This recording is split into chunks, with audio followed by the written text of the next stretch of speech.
함께 읽겠습니다.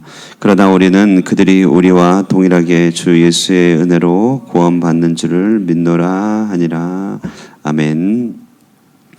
오늘도 주님 안에서 복된 하루가 되시기를 주의 이름으로 축복합니다. 우리 교회를 생각할 때 교회는 하나를 이루고 또 화평이 너무 당연한 장소인 것 같지만, 그러나 그것이 결코 쉽지 않다는 것을 우리는 여러 가지 경로로 깨닫게 됩니다. 교회 안에 화평이 쉽지 않은 이유는 일단 사람은 이성적 존재라기보다는 감정적인 존재입니다. 다시 말해 아무리 사리가 이해가 돼도 마음이 상해버리면 우리가 문제 해결이 참 어렵습니다. 더군다나 교회 안에는 다양한 전통과 역사가 공존합니다.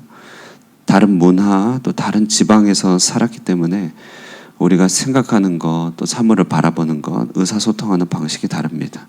거기다가 가장 핵심적으로 붙들고 있는 가치관도 좀 다릅니다. 그러니 개인의 성격에다가 또 여러 공동체의 관습, 서로 다른 문화들이 서로 조합을 하게 되면 공동체 안에서는 화평을 이루기보다는 다투고 나뉘어질 경우의 수가 훨씬 더 많은 것이죠.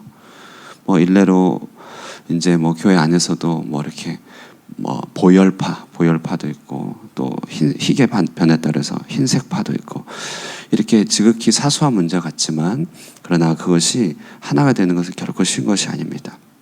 자, 그런데 위로가 되는 것과 또 통찰, 지혜가 되는 것은 우리만 그런 것이 아니고 이 시대만 그런 것이 아니라 초대교회라고 하는 그 가장 순수한 교회도 그랬다는 사실 우리가 오늘 발견하게 됩니다. 우리가 이전에 봤듯이 초대교회는 식탁의 공개 문제, 그러니까 먹느냐 마느냐 문제, 어떻게 먹느냐 그걸로도 싸웠다는 것이죠. 그런데 초대교회는 오늘 봤더니 부흥일변도에 좋은 일만 있었던 것은 아닙니다. 그것이 아니라 서로 다른 것이 많은 신생교회였다는 것이에요. 그러니까 얼마나 다를 것이 많겠습니까? 이런 신생교회의 가장 큰 난관은, 초대교회의 가장 큰 난관은 헬라파 그리스도인들과 히브리파 그리스도인들 간의 견해 차이였습니다. 헬라파 그리스도인들은 믿음으로 말미암아 구원을 얻는다는 우리가 너무나 잘 아는 이런 명제를 가지고 하나님의 나라에 들어오기 시작한 신생 그리스도인이었습니다. 그러나 히브리파 그리스도인들은 지난 2000년의 율법의 관습을 지키며 할례와 여러 정결례를 행하였던 자들이었어요. 그러니까 그들은 그런 정결례 가운데 신자가 됐기 때문에 그들이 여전히 할례가 중요했고 여전히 성전이 중요했습니다. 우리는 이 성경을 보면은 표면적으로 보게 되겠지만 사실 초대교회의 가장 큰 문제입니다. 유대파 그리스도인들과 이방인 그리스도인들 간의 이들의 견해 차이는 정말 어려운 문제였어요. 오늘 그것이 불거지게 되었습니다. 1절 보시면 어떤 사람들이 유대로부터 내려와서 형제들을 가르치되 너희가 모세 법대로 할례를 받지 아니하면 능히 구원을 받지 못하리라 하니. 유대 배경에 있던 신자들에게 할례 없이도 구원을 받는다고 하는 바울의 가르침은 그들에게 사망 선고와 같은 것이었습니다. 할례가 없어도 된다, 성전 예배가 없어도 된다, 토라가 없어도 된다. 1000년 이상, 2000년을 붙들고 살아온 그들에게는 거의 생명의 존폐 문제였기 때문에 그들은 가만히 있을 수가 없어서 안디옥까지 올라가서 모세의 법대로 할례를 받으라고 가르친 것이죠. 그러니까 유대인들은 일종의 이방인 신자들에 대해서 여러 가지 미혹과 의혹을 가지고 있다가 반격을 한 것이에요. 안디옥까지 가서 예루살렘 교회의 사람들이 이제 일종의 내정의 간섭을 한 거잖아요. 안디옥 지도자들은 아주 일시에 경노하게 되었습니다. 본인들이 일궈온 모든 사역들이 유대 예루살렘에서 온 사람들에 의해서 쑥대밭이 될 처지가 됐기 때문에 분노하게 됐습니다. 2절에 보면요, 바울 및 바나바와 그들 사이에 적지 아니한 다툼과 변론이 일어난지라. 이 적지 아니하다, 엄청난 강조가 밑에 들어가 있는 것이죠. 그래서 크게 충돌했고 논쟁했습니다. 자, 초대교회도 그랬다는 것이죠. 자, 그러니 현실의 교회 가운데는 이런 일들이 얼마나 많이 있겠습니까? 자, 우리가 이렇게 갈등의 요소가 생겨날 때 오늘 본문은 그것을 어떻게 이해해야 되는지를 잘 가르쳐주고 있다는 것입니다. 자, 첫 번째는요, 신적 개입의 원리라는 사실을 우리 꼭 기억해야 됩니다. 신적 개입의 원리. 자, 2절에 보시면은 바울과 및 바나바가 이제 안디옥 교회 사람들이 이 바울과 바나바를 파송한 거예요. 바울과 바나바를 파송하여서 바울과 바나바 및 그 중에 몇 사람을 예루살렘에 있는 사도와 장로들에게 보내기로 그렇게 하였습니다. 그래서 그들이 어떻게 이해하고 있는지를 듣고자 파송했다는 것이에요. 분쟁이라고 하는 것은요, 예루살렘 사람들, 그 다음에 이 히브리파 안디옥 사람들 사이에 이미 내재되어 있었던 문제입니다. 그러니까 없는 문제가 아니라 잠재되었다는 문제예요. 잠재되어서 언젠가는 나타나게 될 문제가 어떤 사건과 계기를 통하여 수면 위에 드러나게 된 것이죠. 자, 그럼 이럴 때 이런 문제가 드러나는 것이 문제가 생겼다 이렇게 표현하는 것과 하나님께서 이를 드러내셨다라고 표현하는 것은 천지차이입니다. 문제가 생겼다고 하면 그것을 해결하기 위한 인간적인 방법을 강구하겠죠. 그러나 하나님께서 드러내셨다라고 고백할 때 하나님의 방식으로 문제를 해결하려고 하겠죠. 그러므로 우리는요, 이렇게 문제, 갈등의 요지가 있고 계기가 있을 때 하나님께서 하셨다는 그 원리를 꼭 기억해야 됩니다. 하나님께서 이렇게 하셨다. 하나님께서 이렇게 하셨다. 문제를 드러내어 그래서 어떻게 합니까?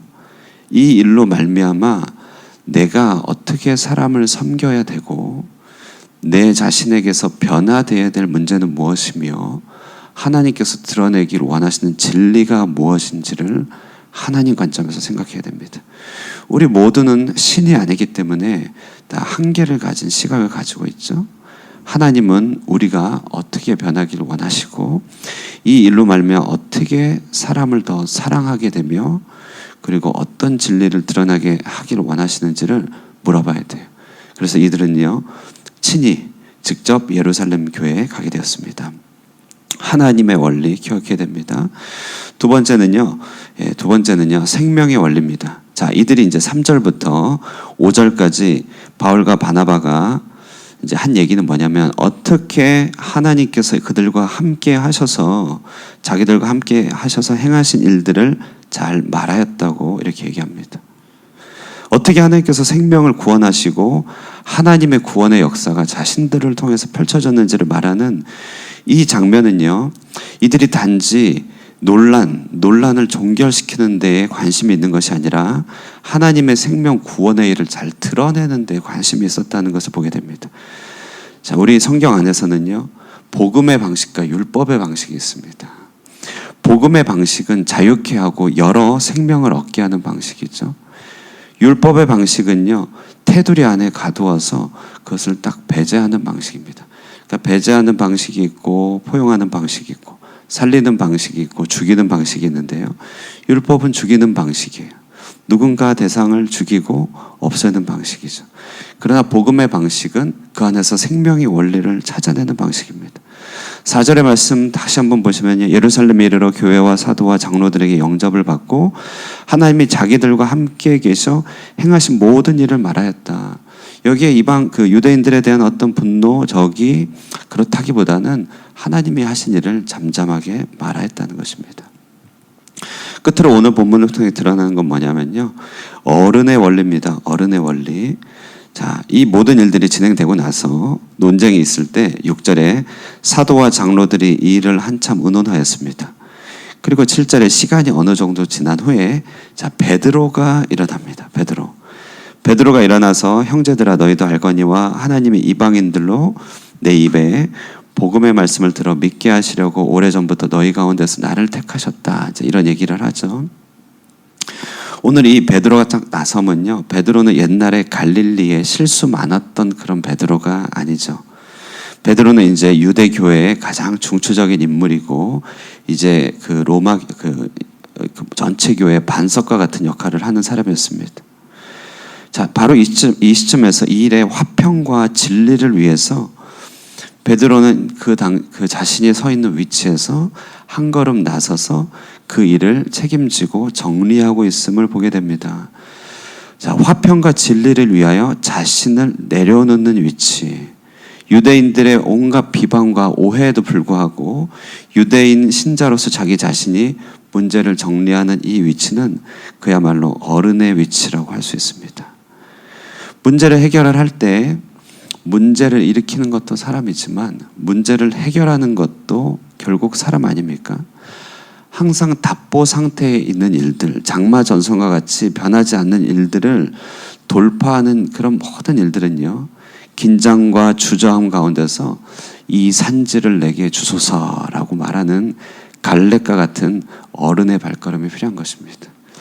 여호수아가 그 땅을 점령할 때 마지막 헤브론을 남겨두고 그 난공불락의 성 헤브론에 대해서 누구나 다 주저주저하고 있었어요. 큰 위험 부담을 차지해야 됐다는 것이죠.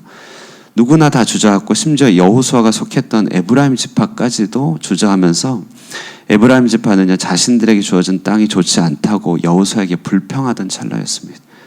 바로 그때 갈렙은요, 기도하다가 그 산지를 내게 주소서 하면서 앞으로 나갑니다.